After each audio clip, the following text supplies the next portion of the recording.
Eliana, a gente começou falando sobre a história de cada um, a sua história, a minha história para com a cidade, tanto do ponto de vista pessoal quanto do ponto de vista profissional, acadêmico. Depois a gente descobriu a cidade sem alma, né? A partir de uma leitura absolutamente razoável do que é que são as nossas cidades hoje, né? Mas entre aquele passado e esse presente, a gente vai ter um futuro, né? Ou não entre, mas a partir desse passado e desse presente, a gente vai ter um futuro, que certamente não vai ser nenhum futuro saudosista, né? Ah, a cidade, não vai ser. Mas fica sempre aquela excelente pergunta do Drummond, né? E agora, José? José para onde? E agora, Eliana? Pelerano Custer?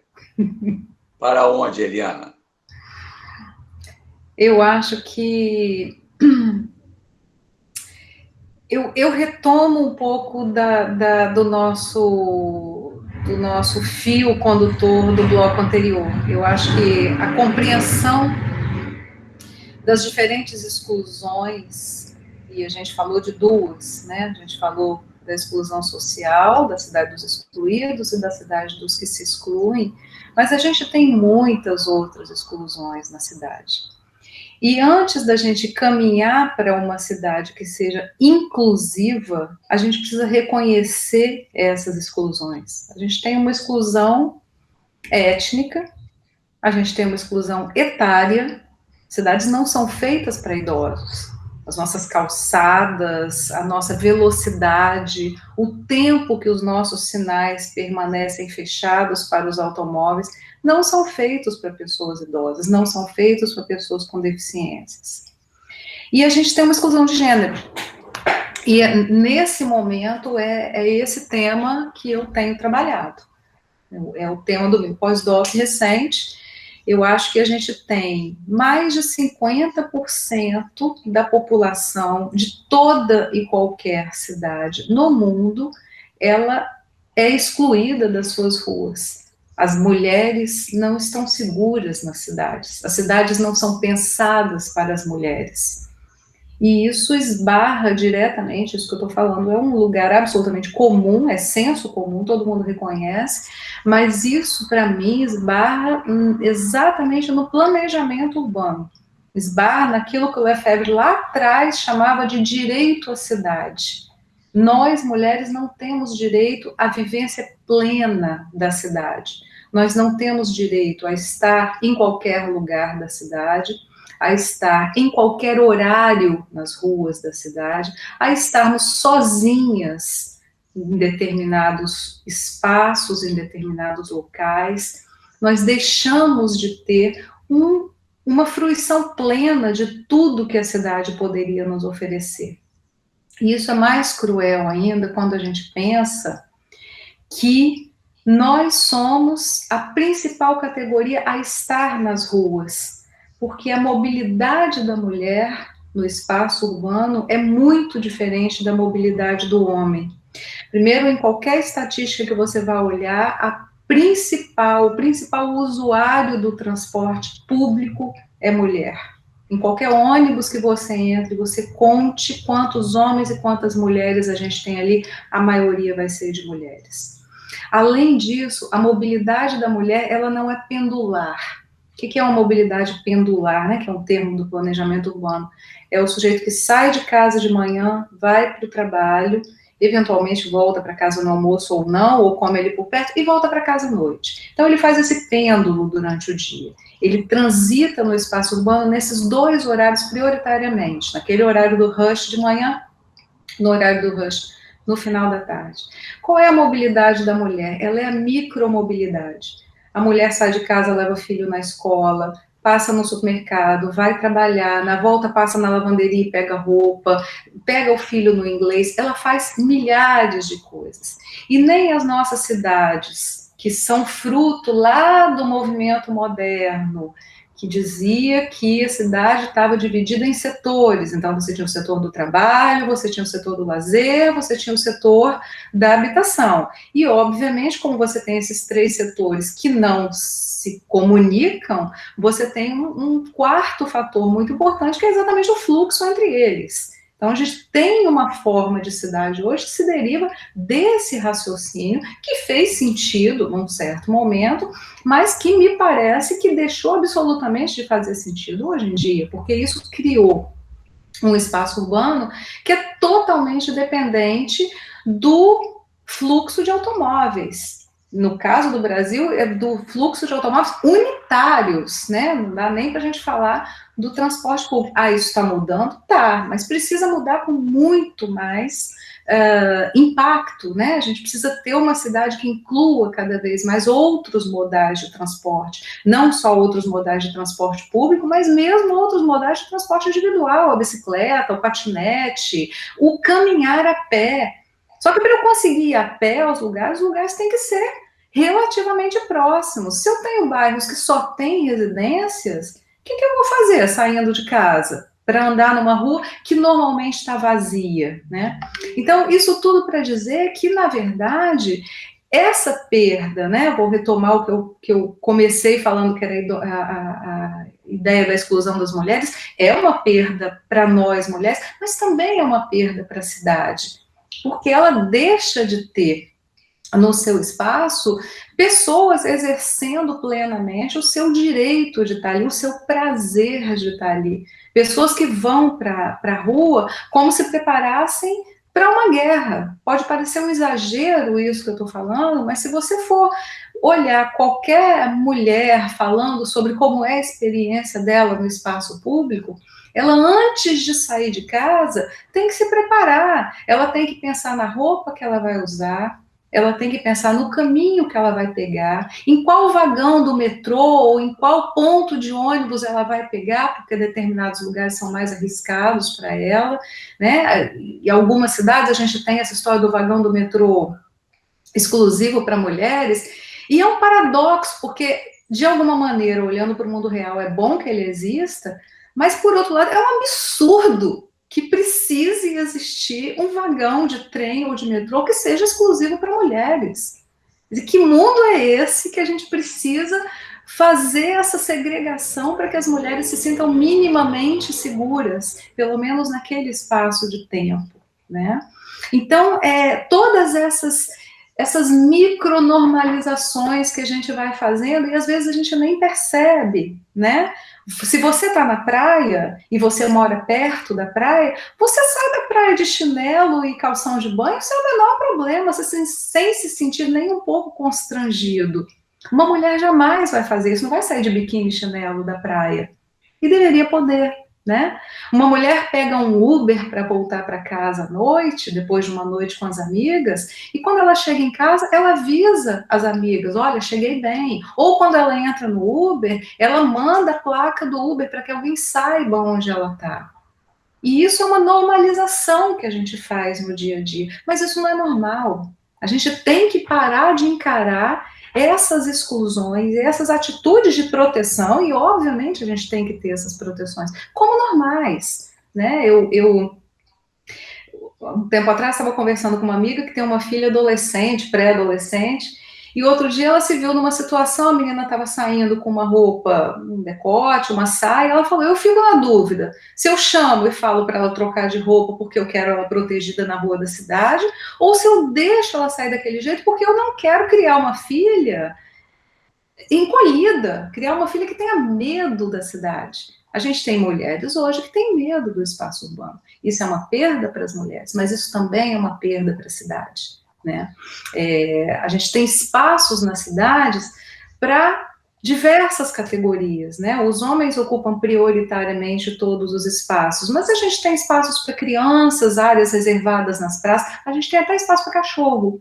A gente não tem espaços para as mulheres, a não ser esses espaços da proteção absolutamente concreta, como o vagão do trem exclusivo, por exemplo. Então, eu acho que a gente precisa começar a olhar para esse tipo de exclusão, olhar para essa normalização que a gente faz desse tipo de comportamento nosso no espaço urbano, né? Quando eu penso, não, eu não vou tal horário, porque tal horário eu vou estar correndo um risco. Não, eu vou pegar o Uber, mas eu vou mandar para uma amiga qual é o carro que eu estou pegando. É claro, eu faço essas coisas para me proteger, todas as minhas amigas fazem, mas a gente tem que começar a olhar isso como uma perda do direito à cidade. E a gente tem que olhar isso como um problema de planejamento urbano, porque os nossos modais de transporte têm que ser revistos, a nossa ocupação da cidade tem que ser revista. Porque se eu tenho uma zona que é exclusivamente residencial e eu tenho que atravessar a cidade para fazer qualquer coisa, e isso me expõe mais e me impede de fazer outras coisas próximas da minha residência, isso é um problema de planejamento urbano, né? Se eu tenho um modal de transporte que eu vou ter que pagar uma passagem a cada vez que eu entre nele para fazer alguma coisa, isso funciona bem se eu vou para o trabalho de manhã e se eu volto à noite, mas isso não funciona se eu tenho microparadas ao longo do dia. Então, são aspectos que a gente precisa começar a pensar e pensando cada vez mais nos segmentos específicos, né? Se a cidade é insegura para as mulheres jovens, ela é mais insegura ainda para as mulheres de meia idade e ela é muitíssimo mais insegura para mulheres idosas, para mulheres que não conseguem, por exemplo, subir um degrau de ônibus, porque é alto demais. Então, acho que a gente precisa começar a pensar nisso, inclusive porque somos um país que está envelhecendo e não estamos preparados para esse envelhecimento. E aí, novamente, os que se excluem conseguem, porque eles vão andar nos seus automóveis, porque eles vão eventualmente conseguir sair daquela cidade para ir para uma cidade que possa ser um pouco mais amigável para a sua faixa etária. Mas nem todo mundo vai conseguir fazer isso. E aí você vai ter pessoas idosas que não conseguem andar de ônibus, que não conseguem andar nas calçadas, que não se sentem seguras nas ruas. E está mais do que na hora da gente começar a pensar sobre essas questões, porque são questões que dizem respeito a todos nós. Então, essa pergunta para onde a gente está indo, eu acho que o meu sonho, meu ideal é que a gente fosse na direção de cidades cada vez mais inclusivas. Mas para que isso aconteça, nós temos que reconhecer as exclusões, e elas não são tão, tão gritantes quanto a exclusão social. Então, acho que a gente precisa começar a olhar com mais cuidado para esse tema, a olhar com mais cuidado para as nossas cidades, exatamente para enxergar os problemas, as possibilidades, colocar essas duas coisas para trabalharem juntas, para que a gente tenha cidades melhores, para que a gente tenha pessoas melhores. Porque no final das contas, o que é a cidade, né? Cidade é esse amontoado de gente, correndo todo dia para o trabalho, voltando para casa. A cidade é um lugar de ser feliz. Será que a gente está sendo feliz na nossa cidade? Está na hora de a gente começar a se perguntar sobre isso. Eliana, eu acho interessante que a gente, porque, de uma certa forma, não é que a gente tem que desistir daqueles que se excluem. Eu acho que ainda há muito campo para a gente despertá-los para esse... Para mim é um pesadelo, aqueles que se excluem dos seus condomínios, porque empobrece muito assim. E eu acho que aí tem um papel fundamental, principalmente da nossa formação universitária. Nós temos que começar a chamar atenção para isso, né? Para o grau de infelicidade daqueles que se excluem, né? Aqueles que se excluem, que, obviamente, para resolver o problema da infelicidade dele, tem as drogas lícitas, as drogas ilícitas, que têm que ser entregues lá, né? Mas se a gente parar um pouquinho de pensar nesses que se excluem, mas eu não quero desistir delas e deles. Eu acho que é importante que a gente os atraia para um novo olhar. Eu acho importante a gente olhar para as dimensões da exclusão, que você mencionou tão bem em termos das especificidades, mas nós nos darmos conta de que existe exclusão além das que você está colocando. As que você está colocando são exacerbadas em função da exclusão econômica, da exclusão cultural, da exclusão social. Então, como é que a gente quebra com esse processo cumulativo aceleradamente cumulativo de exclusões nessas 3 dimensões, que são dimensões mais, digamos, mais economicistas, para aqueles economistas que querem ver as pessoas enquanto indivíduos e não como, simplesmente como mão de obra, ou como aplicador de bolsa, ou como consumidor. Tá? Aqueles de nós que queremos ver a economia enquanto relações econômicas, relações sociais envolvidas na produção, na circulação, na distribuição de bens, serviços e conhecimento, nós temos que começar a buscar quais são os instrumentos de inclusão.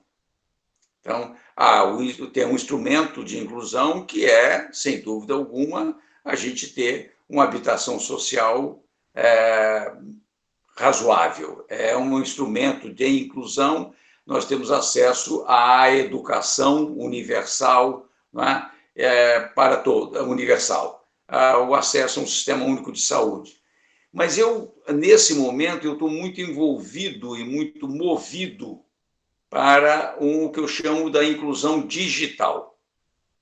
Eu acho que uma série de exclusões existentes hoje, tá? Eles se fazem exatamente pela falta de inclusão digital. E quando eu falo em inclusão digital, eu não estou querendo simplificar a questão para dizer que tem um computador ou não tem um computador, tem um celular a 5G ou não tem o 5G.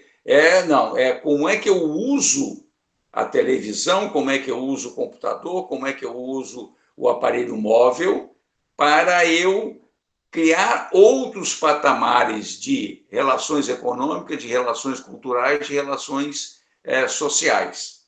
Não é trivial isto, não é trivial. Se fosse trivial, já estaria resolvido, porque a questão não é resolvida simplesmente, solucionada simplesmente colocando mais aparelhos a preços mais razoáveis, com custos operacionais mais baixos. Não, é preciso que a pessoa vá além, né? Ele seja um incluído digital, um alfabetizado tecnológico para a vida, né? Porque senão fica aquela velha história do analfabeto funcional. Analfabeto literal é funcional. Ele lê, mas não interpreta. Né? Da mesma forma, aqueles de nós que temos acesso, somos incluídos digitalmente, muitas vezes não nos beneficiamos tanto de todas as possibilidades exatamente porque não entendemos a razão dele, não formatamos a nossa maneira de agir, né? De procurar, seja no Google, seja onde quer que seja, soluções que possam melhorar a nossa inclusão econômica. Imagina, Eliana, quantas pessoas hoje poderiam ter uma renda melhor se pudessem usar os aplicativos, tá? Para, por exemplo, produzir bens e serviços e colocá-los à disposição. Tá? É assustador como nós marginalizamos as pessoas economicamente por elas não terem acesso a isso. Tem acesso, você passa em qualquer obra, na hora, principalmente na hora do almoço, na hora do descanso, e em vez de interagindo entre eles, estão no Facebook, ou estão... Isso é muito pouco. Nós podemos oferecer muito mais, né, para a maior integração social, a maior integração cultural. Então, eu, neste momento, acho que nós poderíamos, ou eu penso, Arlindo, e agora, Arlindo, para onde? Eu quero que a inclusão digital seja agendada. Não é para substituir a importância da inclusão da mulher na pauta do poder público, né? O idoso do público, a criança na pauta do poder público. É preciso que o poder público, e começando pelas nossas prefeituras, porque grande parte daquilo que você, Eliana, despertou sobre o processo de exclusão, a grande parte dele é absolutamente razoável imaginar que a prefeitura consiga fazer. Alargar a calçada pode ser uma coisa da prefeitura. Transformar o ônibus em algo mais acessível para o idoso é absolutamente municipal ou intermunicipal aí, de 4, 5 prefeituras, por exemplo, da região metropolitana da Grande Vitória. A questão da segurança também é uma questão que o município pode começar a pensar sobre esse aspecto. E eu acho que a inclusão digital também tem que começar. Tá? E aí a gente retomar um pouco o aspecto para além do eu SA, porque não é só eu ter acesso, eu facilitar o acesso para que todas as crianças possam ter um computador ou ter um aparelho móvel. A questão é muito mais complexa do que isso. É como é que eu socializo isso. Então, tem uma proposta que me parece muito pertinente, não é? Que é transformar as nossas escolas num ponto de inclusão digital. Tá? Vamos derrubar as paredes, derrubar os muros das nossas escolas, vamos colocá-las mais integradamente com as suas respectivas comunidades. Porque as escolas municipais, as escolas estaduais, estão integradas, têm um certo raio de atuação. Não é o caso, por exemplo, do Instituto Federal ou da universidade. O raio geográfico é muito mais amplo, não é? Mas as escolas, e elas podem ser provedoras dessa inclusão digital, né? Não só para suas alunas e seus alunos, suas funcionárias e funcionários, suas professoras e professores, para a comunidade como um todo. Né? Eu brinco às vezes que eu gostaria muito que nós tivéssemos escolas que abrissem igual a grande maioria das farmácias, de 7 às 10. E tivéssemos algumas, inclusive o Instituto Federal, a universidade, que ficasse aberto 24 horas. Farmácia tem, funciona 24 horas, tem, sabe onde é que pode. Né? Para quê? Para você ir lá e ter alguém que te oriente em como resolver um problema que você tem e que o dígito consegue facilitar. Né? Que esse mundo fantástico da tecnologia consegue facilitar a sua vida se você souber usá-lo. Então, eu acho que o para onde é muito nessa consciência. Né? Nós tornamos isso que você tem, esse conhecimento que você tem sobre as diversas dimensões da exclusão na cidade, não só para quem é excluído, para ela entender que não é assim, não é normal ser assim. Porque senão fica, é o que você chama, é normal. Isso sempre foi assim e vai continuar. Não é normal. Não é normal vocês, mulheres, terem que saber, ficar prestando atenção em que fila que vão entrar, qual a posição que vai ter na fila. E nós, homens, só vamos entender isso se vocês conseguirem expressar isso. E isso tem que ser pautado, tem que pautar a agenda dos poderes públicos, a começar pelas prefeituras. Não pode ser normal que um cadeirante ou uma cadeirante fique procurando um espaço por onde atravessar, ou o caso das pessoas idosas que às vezes caminham um pouco mais para saber qual é o sinal que pode atravessar. Vamos só mencionar um caso específico, né? Não tem idoso que consiga atravessar a Dante Michelini de uma vez só, tem que parar no meio. E para num canteirinho central muito do safado, muito do apertado, porque aí está o idoso, ali está a criança no carrinho, ali está o pessoal da bicicleta, porque está todo mundo ali. Para quê? Para ter uma fluidez, né, do transporte individual a toda velocidade, que não quer se interagir. Então, a consciência disso, que eu acho que a gente só tem um instrumento, né? É buscar, pelo menos, levantar essas questões todas as vezes que a gente tem a possibilidade de fazer um diálogo transversal, como é este que nós estamos fazendo, Eliana Mara Pelerano Custer e eu, Arlindo Vilasque Filho, nesse domingo 25 de julho de 2021, e nesse momento, meio-dia do dia. Né? Então, eu gostaria muito que você usasse agora o tempo para falar mais alguma coisa. Você falou tanta coisa boa, tanta coisa profunda, mas, de uma certa forma, deixar aí uma mensagem final para quem vai te ver, vai te ouvir, vai me ver, vai me ouvir. Deus sabe quando e onde, mas que vai. Eu vou continuar falando da exclusão para fechar. Eu acho que a gente tem uma outra categoria que é muito excluída das nossas cidades, e você tocou nela, é a categoria dos pedestres, né? Já teve a exclusão das bicicletas, as bicicletas estão sendo pouco a pouco incluídas, mas a gente ainda tem uma exclusão muito grande dos pedestres, seja no sinal que não dá a chance que você atravesse de uma vez só, seja na passarela cuja justificativa é que é para o pedestre, mas que se a gente for parar para pensar um pouquinho, o único motivo daquela passarela existir é para que você não tenha um sinal e o carro pare, então ela não está atendendo ao pedestre, que tem que subir uma escada, atravessar no lugar. Eu que morro de medo de altura, olho para aquilo e fico toda suando frio, né? Não passo em passarela de jeito nenhum. Fico pensando uma pessoa idosa, uma pessoa com deficiência de mobilidade, enfim, né? E o único intuito daquilo é não fazer com que o carro pare num sinal, não é para dar segurança para o pedestre, é para dar fluidez para o trânsito.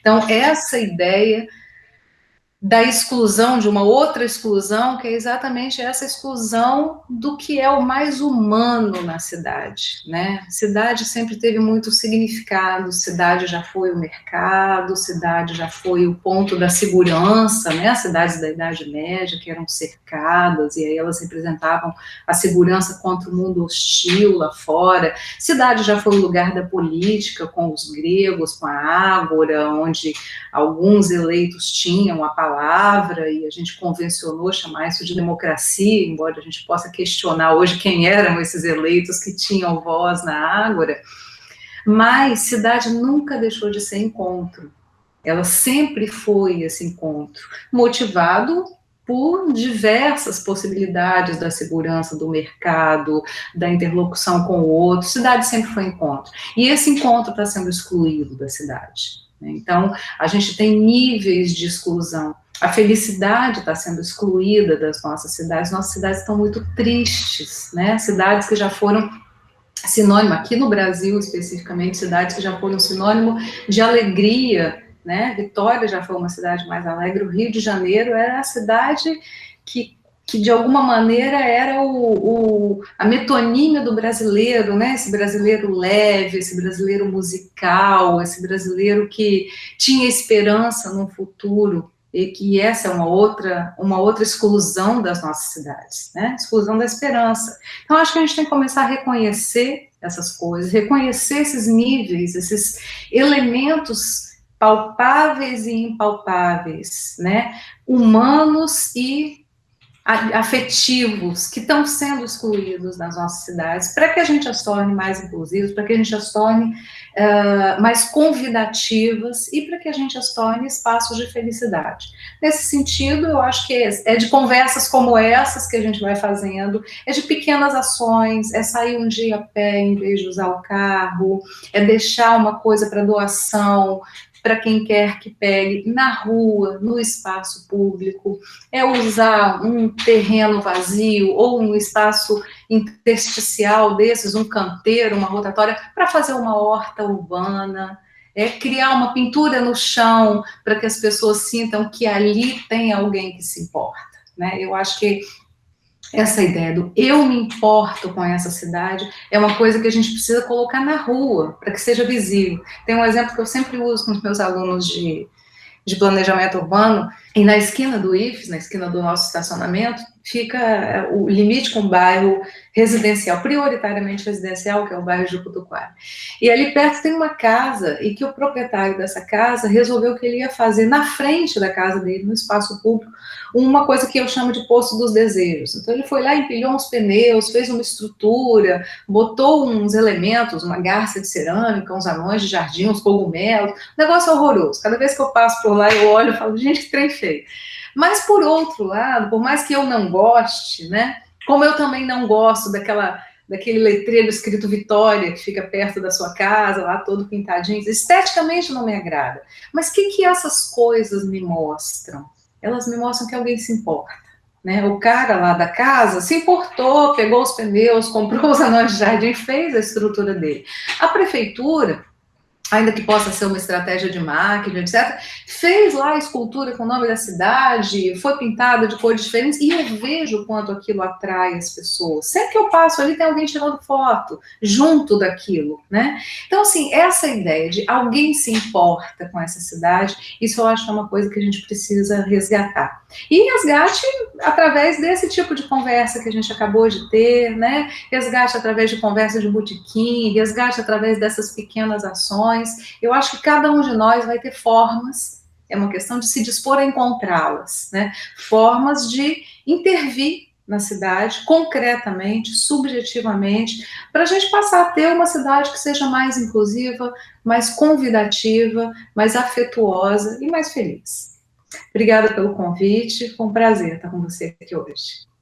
O prazer foi todo meu, e eu acho que ele é importante, né, Eliana, porque muito do que nós estamos conversando agora, dificilmente a gente teria audiência, teria escuta, não é só ouvir, teríamos escuta antes de fevereiro de 2020. Nesse sentido, a pandemia da Covid-19 e o pandemônio instalado nesse país, os seus desdobramentos, pode nos alertar que pode nos incitar a desejar um outro normal. E um outro normal vai necessariamente ter que passar por um outro tipo de cidade. Não pode ser a cidade de fevereiro de 2020 ou de dezembro de 2019. Não, não pode. Nós não queremos mais aquela cidade, nós queremos uma outra. Às vezes ele não tem isso tão claro. Não é? E eu acho que conversas como essa nossa, não é? Aqui, inclusive porque você tem esse dom da sistematização, de sistematizar questões. Não questões enquanto problemas, mas questões que têm também o germe das possibilidades de solução. Não é? Porque você aponta uma questão. Então, quando você aponta uma questão, você também já indica possibilidades de solução. E quando conversas como essa nossa valorizam os diversos aspectos da cidade, somos uma cidade de excluídas e excluídos? Sim.